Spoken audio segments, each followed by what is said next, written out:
புதுச்சேரி மாநிலத்தில் சேதமடைந்துள்ள போக்குவரத்து சிக்னல்களை அரசு சார்பில் 36 இடங்களில் அதிநவீன தொழில்நுட்பத்துடன் கூடிய போக்குவரத்து சிக்னல்களாக மாற்றம் செய்யப்பட்டது.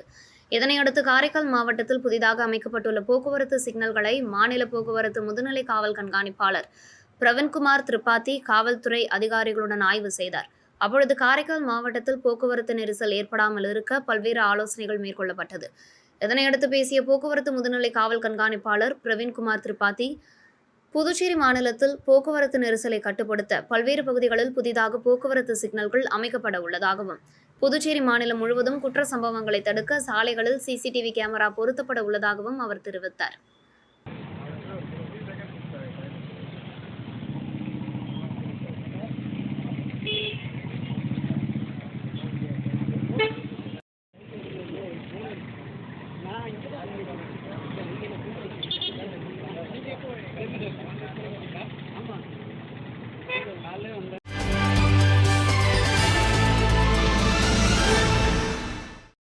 மறைந்த நடிகர் விஜயகாந்தின் பிறந்தநாளை முன்னிட்டு வீராம்பட்டினம் பகுதியில் வீரமன்னன் விஜயகாந்த் ரசிகர் நற்பணி மன்றம் சார்பில் பொதுமக்களுக்கு அன்னதானம் வழங்கும் நிகழ்ச்சி நடைபெற்றது. முன்னதாக செங்கழுநீர் அம்மன் ஆலயத்தில் சிறப்பு அபிஷேக ஆராதனைகள் செய்து பொதுமக்களுக்கு இனிப்பு வழங்கினர். இதனைத் தொடர்ந்து கடற்கரை பகுதியில் அமைக்கப்பட்டிருந்த கேப்டன் விஜயகாந்தின் திருவுருவப் படத்திற்கு மலர் தூவி மரியாதை செலுத்தி பொதுமக்களுக்கு அன்னதானம் வழங்கினர்.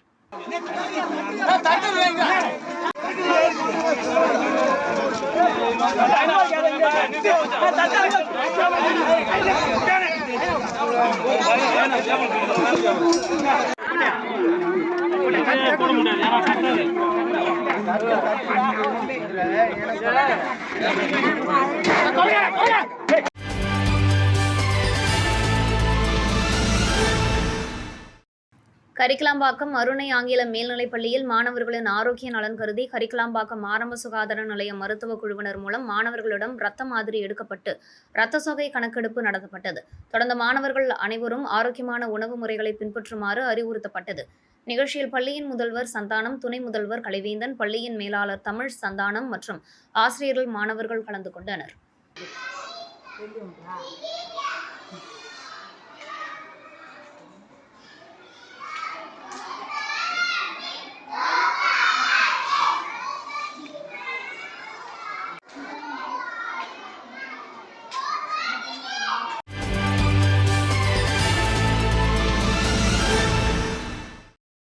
கும்மிப்பூண்டியில் நடைபெற்ற தென்னிந்திய அளவிலான யோகாசன போட்டியில் பீஸ் அண்ட் கியூர் யோகா சென்டரின் மாணவர்கள் கலந்து கொண்டு முதல் பரிசு உள்ளிட்ட 10 பரிசுகளை வென்றுள்ளனர்.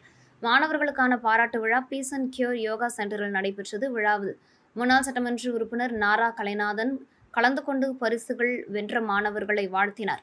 இப்போட்டியில் பல்வேறு பிரிவுகளில் கலந்து கொண்ட 7 மாணவர்களில் அஜய் யோகன் முதல், 2ஆம் மற்றும் 3ஆம் பரிசு உள்ளிட்ட 4 பரிசுகளை வென்றார். அதோடு அகில் யோகன் 3ஆம் பரிசுகளையும், கீர்த்திவாசன் முதல் பரிசு மற்றும் லக்ஷின் முதல் பரிசு வென்றார். விழாவில் பெற்றோர்கள் மற்றும் மாணவ மாணவியர்கள் கலந்து கொண்டனர். நிகழ்ச்சியினை சர்வதேச யோகா சாம்பியன் பட்டம் வென்ற யோக கலைமாமணி தசரதன் தலைமை தாங்கினார். நிகழ்ச்சிக்கான ஏற்பாடுகளை யோகா சென்டரின் பொதுச் செயலாளர் உமா செய்திருந்தார்.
தட்டாஞ்சாவடி ஸ்ரீ பால் முத்து மாரியம்மன் ஆலய சடல் பிரம்மோற்சவ விழாவை முன்னிட்டு கடந்த வியாழக்கிழமை கொடியேற்றம் நடைபெற்றது. இதனைத் தொடர்ந்து சுவாமிக்கு ஒவ்வொரு நாளும் மின் அலங்காரத்துடன் திருவேதி உலா நடைபெற்று வருகிறது. அதன் ஒரு பகுதியாக 3ஆம் நாள் உபயதாரர்கள் ஏற்பாட்டில் சுவாமி திருவீதி உலா நடைபெற்றது. இதில் சுவாமிக்கு பல்வேறு அபிஷேகங்கள் செய்யப்பட்டு மகா தீபாராதனை காண்பிக்கப்பட்டது. இதில் உள்துறை அமைச்சரின் துணைவியார் வசந்தி நமச்சிவாயம் பங்கேற்று சுவாமி தரிசனம் செய்தார். மேலும் விழாவில் கலந்து கொண்ட பக்தர்களுக்கு அன்னதானம் வழங்கப்பட்டது. இந்த நிகழ்ச்சியில் உபயதாரர்கள் அபிராமி, சுப்பிரமணி மற்றும் பொதுமக்கள் கலந்து கொண்டு சாமி தரிசனம் செய்தனர். நிகழ்ச்சிக்கான ஏற்பாட்டினை தனி அதிகாரி உமாவதி, விழாக்குழு தலைவர் தனபால், விழாக்குழு உறுப்பினர்கள், கிராமவாசிகள் செய்தனர்.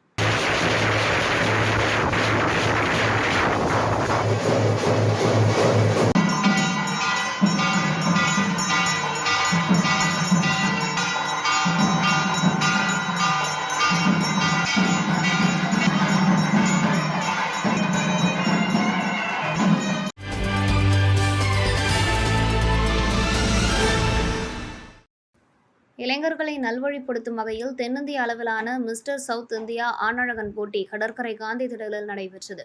இப்போட்டியில் புதுச்சேரி, தமிழகம், ஆந்திரா, கேரளா, கர்நாடகா, ஆந்திரா, தெலுங்கானா உள்ளிட்ட மாநிலங்களைச் சேர்ந்த 100க்கும் மேற்பட்ட போட்டியாளர்கள் கலந்து கொண்டனர். மிஸ்டர் சவுத் இந்தியா பிரிவில் 75 கிலோ, 80 மற்றும் 80க்கும் மேற்பட்ட எடை கொண்ட ஆணழகன் போட்டி என 3 பிரிவுகளாகவும், இதில் மிஸ்டர் சவுத் இந்தியாவாக தமிழகத்தின் திண்டுக்கல் மாவட்டத்தை சேர்ந்த தினேஷ் மற்றும் மிஸ்டர் புதுச்சேரியாக புதுச்சேரியை சேர்ந்த மணிவண்ணன் ஆகியோர் தேர்வு செய்யப்பட்டனர்.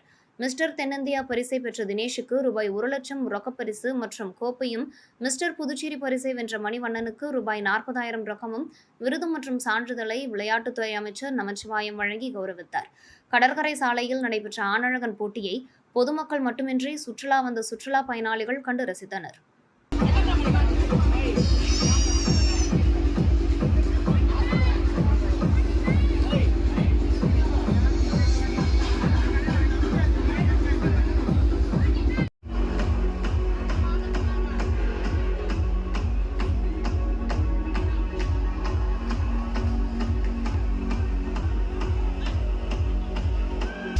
கடந்த வாரம் கம்பத்திலே ஓவரால் மிஸ்டர் தேனி வென்றவர் என்பது குறிப்பிடத்தக்கது.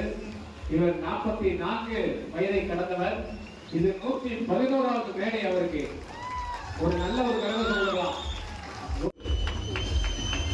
உண்மையிலே நினைச்சிருக்கீங்க.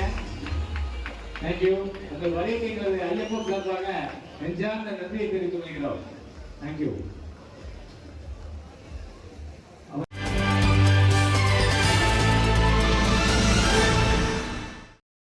கடல் நீச்சல் குறித்து விழிப்புணர்வு ஏற்படுத்த புதுச்சேரியில் கடல் நீச்சல் போட்டி நடத்தப்பட்டது. இதில் நாடு முழுவதும் இருந்து 100க்கும் மேற்பட்ட வீரர்கள் ஆர்வத்துடன் பங்கேற்றனர். தென்னிந்தியாவில் அதிக அளவில் இதுவரை கடல் நீச்சல் போட்டி நடத்தப்படுவதில்லை. கடந்த ஆண்டு முதல் முறையாக கோவளம் மற்றும் கன்னியாகுமரியில் நடத்தப்பட்டது. அடுத்ததாக புதுச்சேரியில் முதல் முறையாக நடத்தப்பட்டது. முதலில் கடலில் நீச்சல் அடிக்க வேண்டும், அடுத்தது சைக்கிள் போட்டி, அடுத்ததாக ஓட்டப்போட்டி என்று 3 வகையாக நடத்தப்பட்டது. இதில் அமைச்சர் லட்சுமி நாராயணன் கலந்து கொண்டு வெற்றி பெற்றவர்களுக்கு பதக்கங்களை வழங்கி வாழ்த்தினார். இதில் ஆண்களுக்கு நிகராக பெண்களும் உற்சாகத்துடன் பங்கேற்றனர்.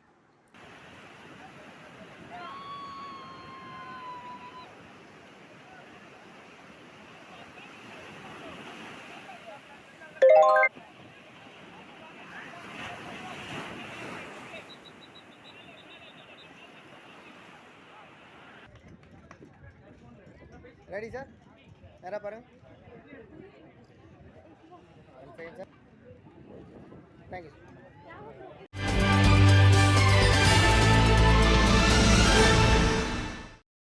புதுச்சேரி ஸ்ரீ மணக்குள விநாயகர் திருக்கோவிலில் 22ஆம் ஆண்டு பாத யாத்திரை நடைபெற்றது. புதுவை மணக்குள விநாயகர் ஆலயத்திலிருந்து புறப்பட்ட பாத யாத்திரையில் 100க்கும் மேற்பட்ட பக்தர்கள் கலந்து கொண்டு பாத யாத்திரையாக சென்றனர். இந்த யாத்திரை அரியங்குப்பம் மணக்குள விநாயகர் திருக்கோவிலில் முடிவடைந்தது. அங்கு பக்தர்களுக்கு அன்னதானம் வழங்கப்பட்டது. நிகழ்ச்சிக்கான ஏற்பாடுகளை மாரியம்மன் கோவில் தேவஸ்தான முன்னாள் அறங்காவல் வாரியம் சிவராமகிருஷ்ணன் மற்றும் காங்கிரஸ் கட்சியின் செயற்குழு உறுப்பினர் விஜயலட்சுமி, ஜெயமூர்த்தி, தனபால், கிருஷ்ணமூர்த்தி, ஆறுமுகம், தேவநாதன், காமராஜ், பாபு, சிவனேசன் மற்றும் நிர்வாகிகள் கலந்து கொண்டனர்.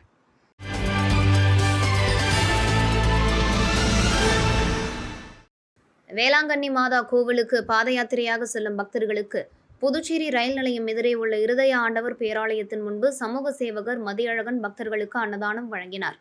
நிகழ்ச்சியில் புதுவை காவல்துறை உதவி ஆய்வாளர் முருகன் மற்றும் பலர் கலந்து கொண்டனர்.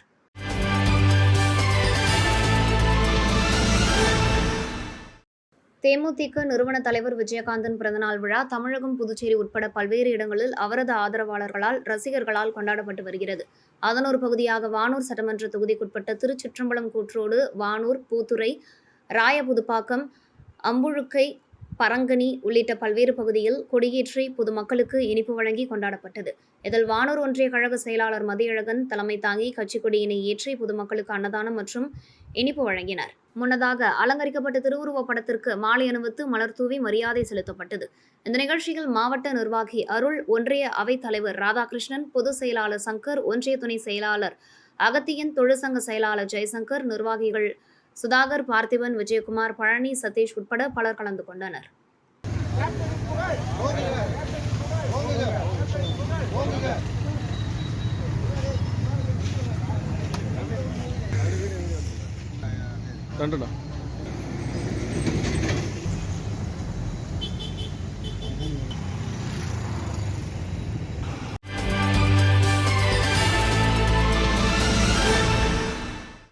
மறைந்த நடிகர் விஜயகாந்தின் 72வது பிறந்தநாள் விழா பல்வேறு இடங்களில் அவரது ஆதரவாளர்களால் கொண்டாடப்பட்டு வருகிறது. அதன் ஒரு பகுதியாக ஊசுடு தொகுதிக்குட்பட்ட 10 கண்ணு பகுதியில் மாநில செயலாளர் வேலு தலைமையில் அன்னதானம் மற்றும் இனிப்பு வழங்கி கொண்டாடப்பட்டது. தொகுதி செயலாளர் பாண்டியன் ஏற்பாட்டில் நடைபெற்ற நிகழ்ச்சியில் சிவராமன், ஜீவா, ஆறுமுகம், சிவா, சிவகண்டன், மணிகண்டன் உட்பட கட்சி பிரமுகர்கள் கலந்து கொண்டனர். மேலும் மறைந்த கேப்டன் பிறந்தநாள் விழாவினை முன்னிட்டு அனைவரும் விஜயகாந்துக்கு புகழஞ்சலி செலுத்தினர்.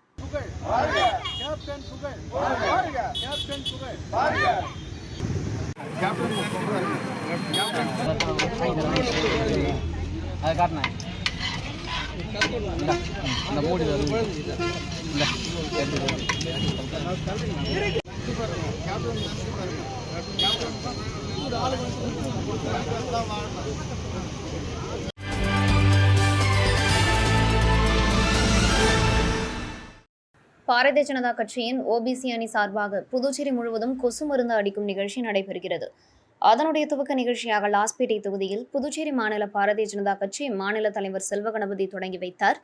இந்த நிகழ்ச்சியில் ஓபிசி அணி மாநில பொதுச் செயலாளர் வேல்முருகன், லாஸ்பேட்டை தொகுதி தலைவர் பிரகாஷ், உழவர்கரை மாவட்ட பொதுச் செயலாளர் பிரகாஷ் மற்றும் ஓபிசி அணி நிர்வாகிகள், மாநில, மாவட்ட, தொகுதி, அணி பிரிவு நிர்வாகிகள் கலந்து கொண்டனர்.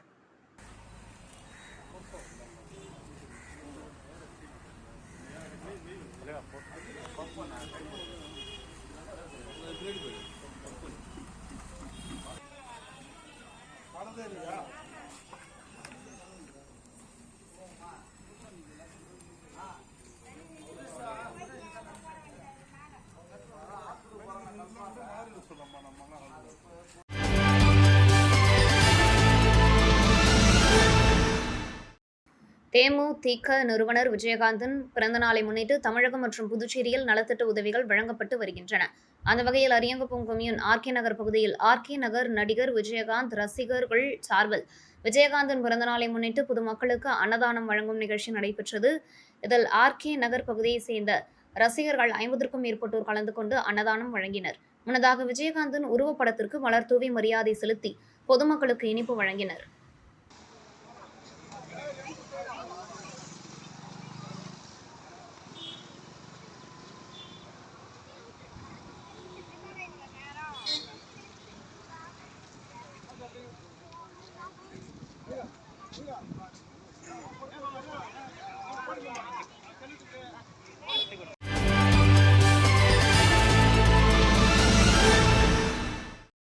பிரதமர் மோடி ஒவ்வொரு மாதத்தின் கடைசி ஞாயிறு அன்று மன் கி பாத் எனப்படும் மனதின் குரல் நிகழ்ச்சி மூலம் வானொலி மூலம் பேசி வருகிறார்.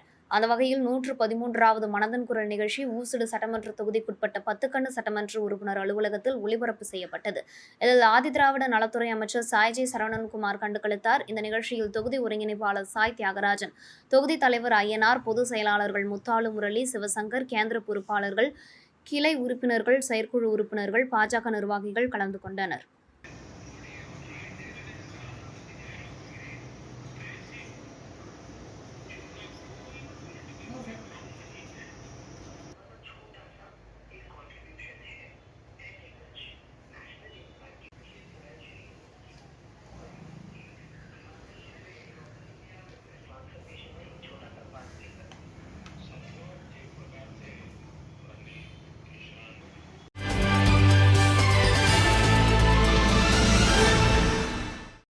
புதுச்சேரியில் கொசு தொல்லைகளை கட்டுப்படுத்தவும் கொசுக்களால் பரவும் டெங்கு, மலேரியா, சிக்கன் குனியா நோய்களை கட்டுப்படுத்தவும் விழிப்புணர்வினை மக்களுக்கு ஏற்படுத்தவும் முதல்வர் ரங்கசாமியின் வழிகாட்டுதலின்படி புதுச்சேரி உள்ளாட்சித்துறை பல்வேறு நடவடிக்கைகளை மேற்கொண்டு வருகிறது.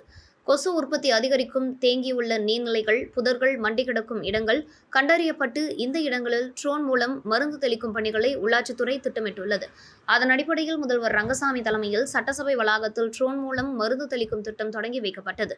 நிகழ்ச்சியில் சபாநாயகர் செல்வம், பொதுப்பணித்துறை அமைச்சர் லட்சுமி நாராயணன், உள்ளாட்சித்துறை இயக்குநர் சக்திவேல், உள்ளாட்சித்துறை துணை இயக்குநர் சௌந்தரராஜன், நகராட்சி ஆணையர் கந்தசாமி, உழவர்கரை நகராட்சி ஆணையர் சுரேஷ்ராஜ், நலவழித்துறையின் மலேரியா ஒழிப்பு உதவி இயக்குநர் டாக்டர் வசந்தகுமாரி, செயற்பொறியாளர்கள், புதுச்சேரி உள்ளாட்சித்துறை மற்றும் நகராட்சி பொறியாளர்கள், நகராட்சி சுகாதார அதிகாரிகள் மற்றும் அலுவலர்கள் கலந்து கொண்டனர்.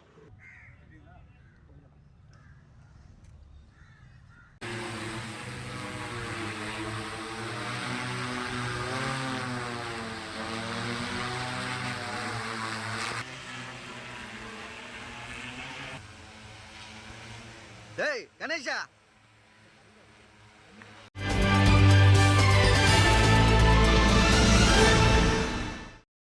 பெரியகாட்டுப்பாளையம் ஸ்ரீ பெரியபாளையத்தம்மன் ஆலய சடல் திருவிழா முன்னிட்டு பால்குட ஊர்வலம் நடைபெற்றது. முன்னதாக மங்கள இசையுடன் தொடங்கிய நிகழ்ச்சியில் சிறப்பு யாகம், அம்மனுக்கு அபிஷேக ஆராதனைகள் செய்யப்பட்டது. இதனைத் தொடர்ந்து ஸ்ரீ வெட்டுக்குளத்து அய்யனார் ஆலயத்தில் அபிஷேக ஆராதனைகள் செய்து பெண்கள் பால்குடத்துடன் ஊர்வலமாக வீதி உலா வந்து அம்மனுக்கு பாலாபிஷேகம் நடைபெற்றது. இதனைத் தொடர்ந்து கலச பூஜை செய்து கலசத்துடன் ஆலயத்தை வலம் வந்து கலசாபிஷேகம் நடைபெற்றது. இதில் பக்தர்கள் கலந்து கொண்டு சாமி தரிசனம் செய்தனர். இதற்கான ஏற்பாடுகளை அருள்வாக்கு பொன்னிக்கண்ணு அம்மாள் குடும்பத்தினர் செய்திருந்தனர்.